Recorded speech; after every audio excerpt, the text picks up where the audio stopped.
Subscribe করুন ফরেক্সেল BD চ্যানেলকে এবং বেল বাটনে চাপ দিন যাতে ফরেক্সের নতুন ভিডিওগুলো আপনি সবার আগে শিখতে পারেন। ফরেক্সেল বিডিতে আপনাকে স্বাগতম। আজকে আমরা একটা জনপ্রিয় ইন্ডিকেটর নিয়ে কথা বলবো। সেই ইন্ডিকেটর হচ্ছে পিভট পয়েন্ট। তো পিভট পয়েন্ট হচ্ছে আসলে যারা হচ্ছে শর্ট টাইমে, আমি যেটা দেখাবো আজকে সেটা H1 এর নিচ থেকে মনে করেন H1, M30, M15, M5 এই টাইম ফ্রেমগুলোতে ট্রেড করার জন্য অনেক ভালো আর কি, এবং বলা হয় যে পিভট পয়েন্টের নিচে থাকলে প্রাইস বাই করা লাগে না, এবং পিভট পয়েন্টের উপরে থাকলে যদি থাকে তাহলে প্রাইস সেল করা লাগে না। তো বিস্তারিত জানার আগে ইন্ডিকেটরটা ইনস্টল করে নেই। আর এটা আপনার যে এখন কারেন্ট ট্রেডিং সিস্টেম আছে সেটার সঙ্গে ব্যবহার করে আপনি আরো বেটার রেজাল্ট পাইতে পারেন। আর অনেকগুলা ট্রেড লসের হাত থেকে আপনি বাঁচতে পারেন। ঠিক আছে, এর জন্য পুরো ভিডিওটা মনোযোগ সহকারে দেখতে হবে। তো আমরা ইন্ডিকেটরটা প্রথমে ইনস্টল করে নেই। ইনস্টল করার জন্য আমি ফাইলে গেলাম, ফাইলে যাই ওপেন ডাটা ফোল্ডার। ডাটা ফোল্ডারে যাওয়ার পরে এইখানে দেখেন আমি হচ্ছে একটা কপি করে নিয়ে আসি। কপি করে নিয়ে এসে MQL4 ইন্ডিকেটর এর মধ্যে পেস্ট করে দিব। পেস্ট করে দিলে এখানে চলে আসছে। তো আমি এখানে যাব, এখানে যে একটা রিফ্রেশ মারবো। রিফ্রেশ মারলে এখানে পিভট পয়েন্ট চলে আসছে, এই যে ডেইলি পিভট V2 হয়ে গেল সেটআপ আমাদের পিভট পয়েন্ট। এটা হচ্ছে পিভট পয়েন্ট। তো পিভট পয়েন্টের অনেকগুলো হচ্ছে লেভেল থাকে। ঠিক আছে, এইখানে যে গ্রিন লাইনটা দেখছেন এটাকে বলে হচ্ছে পিভট পয়েন্ট। আর পিভট পয়েন্টের সঙ্গে হচ্ছে এখানে রেজিস্ট্যান্স লাইন দেখেন, এটা R1, সরি এটা আছে আজকে কারেন্ট ডেট দেখাচ্ছে, এটা হচ্ছে আজকে ডেইলি পিভট পয়েন্ট। ঠিক আছে, এটা পিভট পয়েন্ট, এখানে R1, R2, R3। ঠিক আছে, তো এই আর পিভট পয়েন্ট হচ্ছে আসলে কিভাবে ক্যালকুলেশন করা হয়। এখানে হচ্ছে পিভট পয়েন্ট হচ্ছে এটা পিভট পয়েন্ট, আর এখানে হচ্ছে সাপোর্ট রেজিস্ট্যান্স লাইন আছে তিনটা, এখানে সাপোর্ট লাইন আছে তিনটা। তো পিভট পয়েন্ট ক্যালকুলেশন কিভাবে করা হয়? পিভট পয়েন্ট ক্যালকুলেশন করা হয় এইভাবে যে আপনার হচ্ছে এটা গেল হচ্ছে আজকে হচ্ছে 13 তারিখ, কালকে ছিল 12 তারিখ। 12 তারিখের যে হাই ছিল মার্কেটের, প্লাস হচ্ছে এই যে এখানে লো ছিল, এই হাই লো প্লাস হচ্ছে এই যে এখানে প্রাইস ক্লোজ হয়েছে, প্রাইসের ক্লোজিং প্রাইস কিন্তু এই যে এইখানে। ঠিক আছে, এই হাই লো এবং ক্লোজিং প্রাইস তিনটা যোগ করা হয়, যোগ করে হচ্ছে 3 দিয়ে ভাগ করলে যে পয়েন্টটা বের হয় সেটা হচ্ছে পিভট পয়েন্ট। ঠিক আছে, এখন এই পিভট পয়েন্টটা যদি হচ্ছে আপনার ট্রেডিং সিস্টেমের সঙ্গে আপনি ব্যবহার করেন তাহলে হচ্ছে আপনি বেটার রেজাল্ট পাবেন। ধরুন হচ্ছে আপনি এখানে মুভিং অ্যাভারেজে ট্রেড করছেন, দেখছেন আপনি এখানে একটা বাই সিগন্যাল পাইলেন, এখানে দেখছেন পিভট পয়েন্টের উপর আছে, তাহলে এইসব লেভেলগুলোতে আসলে ট্রেড করতে অনেক সুবিধা হয়। তাহলে আপনি নিশ্চিন্তে হচ্ছে ট্রেড বাই টিকার করতে পারেন। ঠিক আছে, ধরুন যে এই দিনকে এখানে একটা বাই ট্রেড দিছে, তো এইখান থেকে দেখেন মার্কেট হচ্ছে তার টার্গেট লেভেল রেজিস্ট্যান্স 3 কিন্তু একদিন পরে যায় টাচ করছে। ঠিক আছে, এখন এটা শুধুমাত্র এমনিতে হচ্ছে শুধু ব্যবহার করা একটু বোকামি হবে, তবে আপনি যদি আপনার ট্রেডিং সিস্টেমের সঙ্গে ব্যবহার করেন তাহলে বেটার রেজাল্ট পাবেন।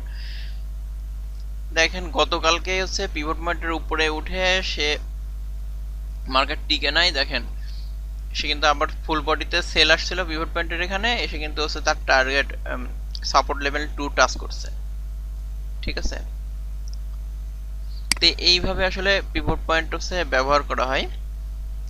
তে এবং এবং পিভট পয়েন্ট অনেকগুলো আছে, ধরুন হচ্ছে weekly pivot point, monthly pivot point, daily pivot point. তা আমরা হচ্ছে আজকে কথা বলছি হচ্ছে ডেইলি পিভট পয়েন্ট নিয়ে। তো এখানে হচ্ছে R1 কিভাবে হচ্ছে ক্যালকুলেশন করা হয়। R1 ক্যালকুলেশন করা হয় হচ্ছে পিভট পয়েন্ট সঙ্গে 2 গুণ করে হচ্ছে লো কে হচ্ছে মাইনাস করা হয়।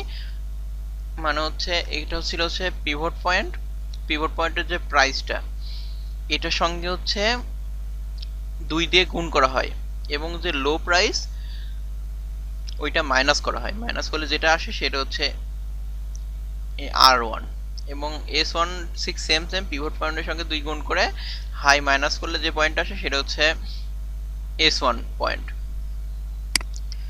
তো এটা আপনার ট্রেডিং সিস্টেমের সঙ্গে অ্যাপ্লাই করলে আসলে বেটার রেজাল্ট পাবেন। দেখবেন যে পিভট পয়েন্টগুলো ভালো কাজ করতেছে। দেখছেন এখানে পিভট পয়েন্টের নিচে নেমে আসছে, সে target line support line 3 hit করছে।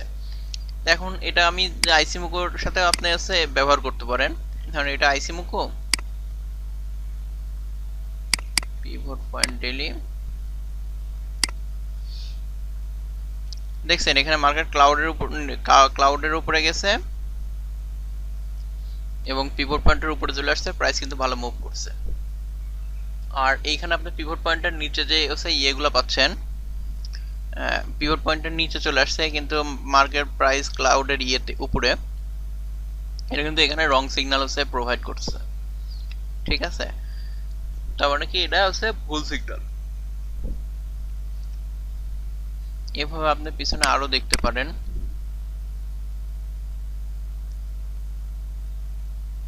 এই দেখেন প্রাইস ক্লাউডের নিচে পিভট পয়েন্টের নিচে সম্পূর্ণ সিগন্যাল দিছে এবং এই ট্রেডগুলো কিন্তু অনেক ভালো মুভ করছে। দেখছেন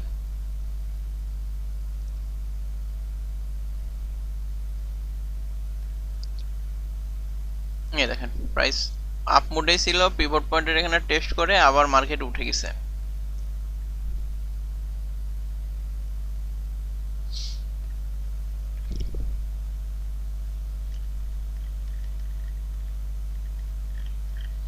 এইভাবে যদি আপনি আপনার যে ট্রেডিং সিস্টেমে ট্রেড করেন ওই ট্রেডিং সিস্টেমে পিভট পয়েন্ট রাখা লাগবে এরকম কোনো মানে নাই। আপনি যদি ওই ট্রেডিং সিস্টেমের সঙ্গে এই পিভট পয়েন্টটা অ্যাড যখন ট্রিগার করবেন, ট্রিগার করার আগে যদি পিভট পয়েন্ট নিয়ে ট্রেড করেন, মানে ট্রেড ট্রিগার করেন, তাহলে দেখবেন যে আপনি আপনার ট্রেডগুলো আগের চাইতে অনেক অনেক বেটার হয়ে গেছে। ঠিক আছে, এবং জনপ্রিয় ওয়েবসাইট investing.com,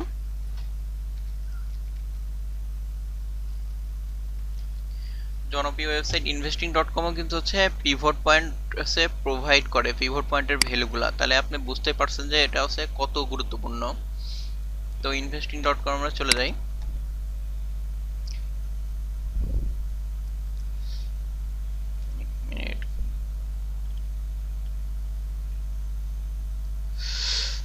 দেখছেন এটা investing.com।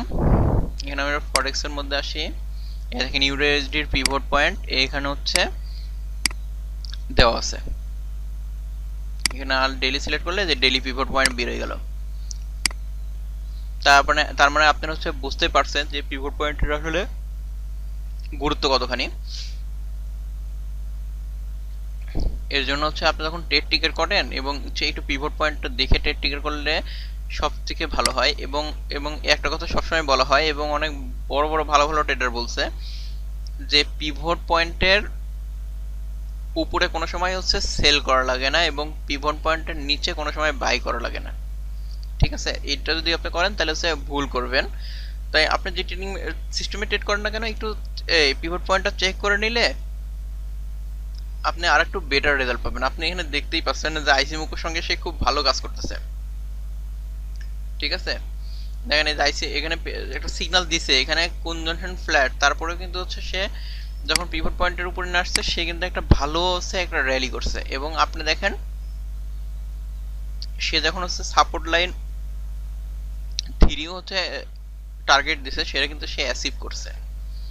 ঠিক আছে, এখানেও দেখেন সে পিভট পয়েন্টের উপরে গেছে এবং তার যে সাপোর্ট লাইন 3 এরকম টাচ করছে।